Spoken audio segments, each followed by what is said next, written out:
Assalamualaikum warahmatullahi wabarakatuh. Selamat siang Bapak Ibu semua. Perkenalkan, nama saya Sri Sugiyarti. Saya mahasiswa PPG Daljab kategori 1 Universitas PGRI Semarang.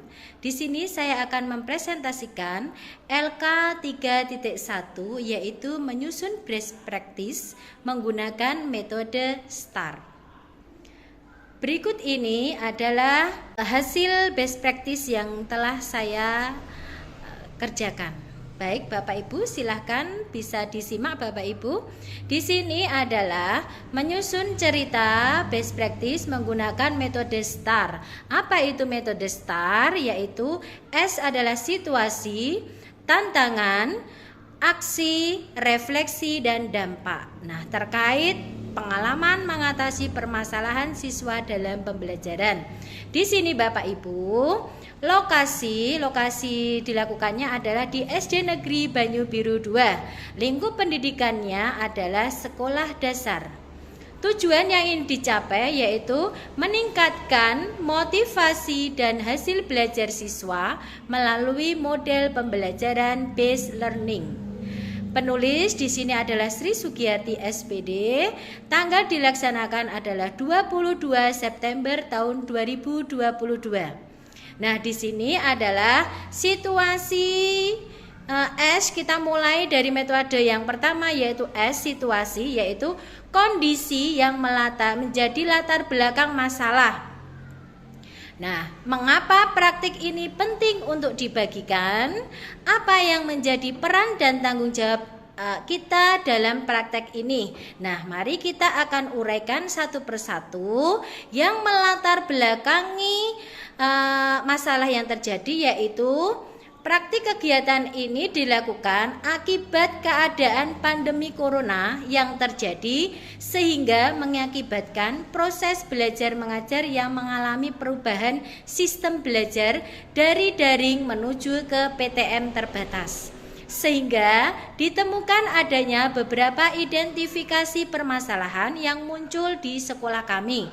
Di antaranya yang pertama yaitu motivasi belajar siswa yang rendah. Kemudian yang kedua, minat baca siswa yang kurang. Yang ketiga, nilai numerasi siswa yang masih rendah dapat terlihat dari nilai ANBK tahun 2021. Kemudian siswa mengalami lamban belajar. Yang kelima, kurangnya komunikasi orang tua dengan pihak sekolah. Kemudian yang keenam, guru belum memaksimalkan menggunakan model pembelajaran yang tepat. Kemudian yang ketujuh, guru belum memahami pembelajaran berbasis HOTS. Kemudian yang kedelapan, guru kurang dalam pemanfaatan TIK dan inovasi dalam pembelajaran. Sehingga di sini guru perlu mengatasi permasalahan yang muncul dengan menggunakan perangkat mengajar yang baik. Nah, mengapa praktik ini penting untuk dibagikan?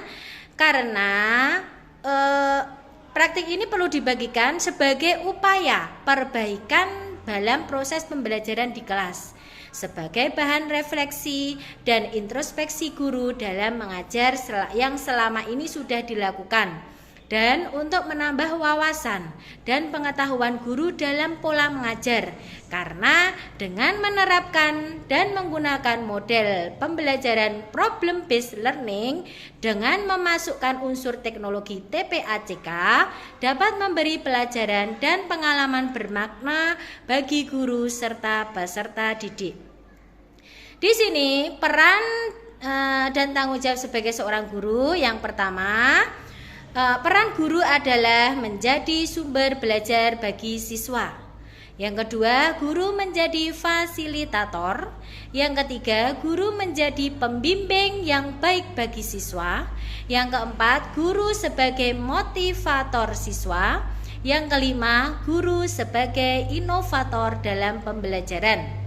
Kemudian yang kedua, tanggung jawab sebagai guru yaitu menerapkan pembelajaran yang bermakna bagi siswa dengan menggunakan sumber belajar, media pembelajaran, model pembelajaran yang sesuai dengan karakteristik peserta didik. Kemudian untuk metode START yaitu yang kedua yaitu T, tantangan. Apa saja yang menjadi tantangan untuk mencapai tujuan tersebut? Siapa saja yang terlibat? Nah, di sini tantangan yang dihadapi untuk mencapai tujuan itu adalah waktu yang terbatas dalam mempersiapkan perangkat pembelajaran, rancangan model pembelajaran yang inovatif bagi kelas 5. Nah, yang terlibat dalam kegiatan pembelajaran praktik ini adalah yang pertama, guru kelas 5 SD Negeri Banyu Biru 2, yang kedua, siswa kelas 5 SD Negeri Banyu Biru 2, yang ketiga, teman sejawat yang membantu proses perekaman, dan juga kepala sekolah. Nah, kemudian metode yang ketiga yaitu A, aksi. Nah, langkah apa yang akan dilakukan untuk menghadapi tantangan tersebut, atau strategi apa yang digunakan, atau bagaimana prosesnya itu terjadi.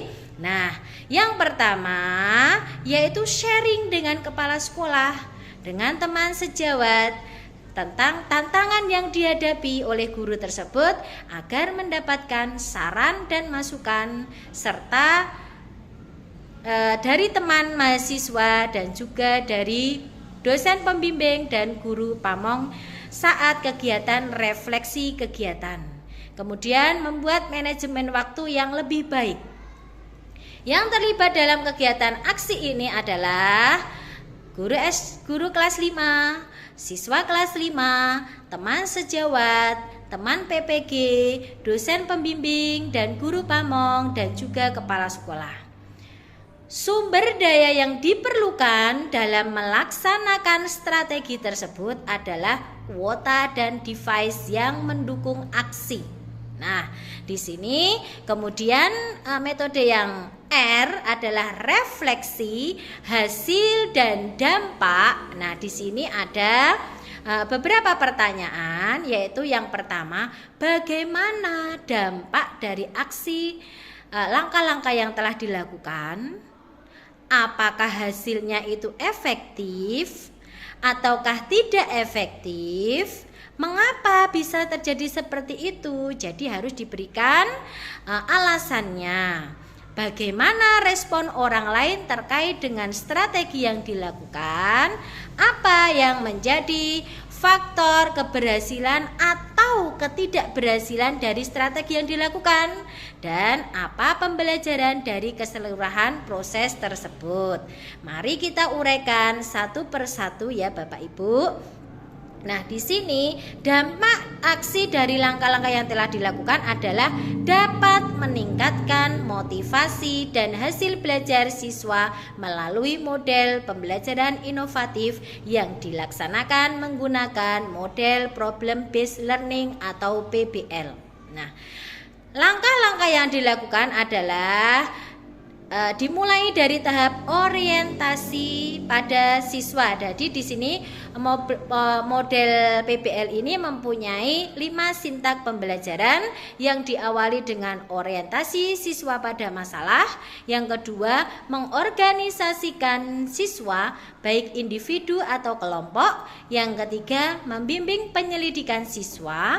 Yang keempat, mengembangkan dan menyajikan hasil karya serta menganalisis dan mengevaluasi proses pemecahan masalah.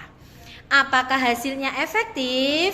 Nah, setelah menerapkan model pembelajaran PBL ini sangat efektif Bapak Ibu, terbukti dapat meningkatkan motivasi dan hasil belajar siswa. Siswa menjadi lebih antusias, bersemangat, tertarik dengan pembelajaran. Hal ini kita dapat dibuktikan, yaitu dapat dilihat untuk hasil belajar siswa dari evaluasi pembelajaran yang dilakukan siswa dalam KBM. Nah, sebelum menerapkan model PBL, hasil belajar siswa hanya 35% siswa yang mendapat pencapaian nilai KKM. Kebetulan di sekolah kami KKM-nya adalah 75, dan setelah menerapkan model PBL, hasil belajar siswa itu mencapai 95% mencapai nilai KKM. Sehingga dapat disimpulkan bahwa model PBL ini dapat meningkatkan hasil belajar siswa. Nah, guru juga menjadi tertantang untuk melakukan inovasi pembelajaran yang berbasis teknologi. Nah, bagaimana respon orang lain terkait strategi yang digunakan? Nah, untuk kepala sekolah dan teman sejawat sangat mendukung. Bahkan kepala sekolah juga memberi masukan yang membangun bagi guru. Guru saling bertukar pikiran mengenai strategi mengajar, terutama dalam penggunaan PPT, menggunakan Canva, dan membantu dalam menyiapkan pembelajaran, dan tertarik untuk mengadopsi keberhasilan dalam pelaksanaan aksi PPL 1 dan 2. Kemudian Bapak Ibu, faktor apa yang mendukung keberhasilan strategi yang dilakukan? Tadi terbukti berhasil ya Bapak Ibu, terbukti dari hasil belajar siswa yang meningkat. Nah, di sini yang pertama, penerapan model PBL dapat meningkatkan motivasi dan hasil belajar siswa karena model PBL ini merupakan model pembelajaran student oriented. Nah, berpusat pada siswa, berorientasi kepada siswa. Yang kedua, bahwa pembelajaran ini dirancang sesuai kebutuhan belajar siswa yang meliputi kesiapan belajar, dimulai dari kesiapan belajar siswa, minat belajar siswa. Hal yang dilakukan yaitu dengan memberikan langkah-langkahnya, yaitu dengan persepsi kepada siswa di awal pembelajaran, menciptakan pembelajaran yang menyenangkan, menarik. Dalam proses pembelajaran dapat mengakomodir gaya belajar siswa, baik menggunakan audio visual maupun kinestetik melalui tayangan video, gambar, ataupun produk. Kemudian pembelajaran yang diperoleh dari keseluruhan kegiatan yaitu saya sendiri setelah melakukan kegiatan aksi nyata, yaitu mendapatkan feedback positif dari siswa, kepala sekolah, dan juga teman sejawat dengan menerapkan model pembelajaran problem based learning.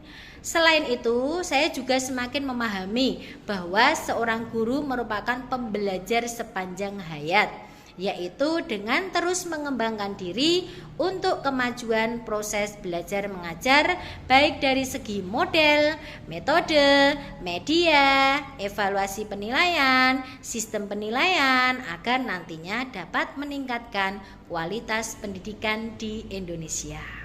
Baik Bapak Ibu, demikian best practice yang telah saya lakukan. Semoga bermanfaat bagi teman-teman semua.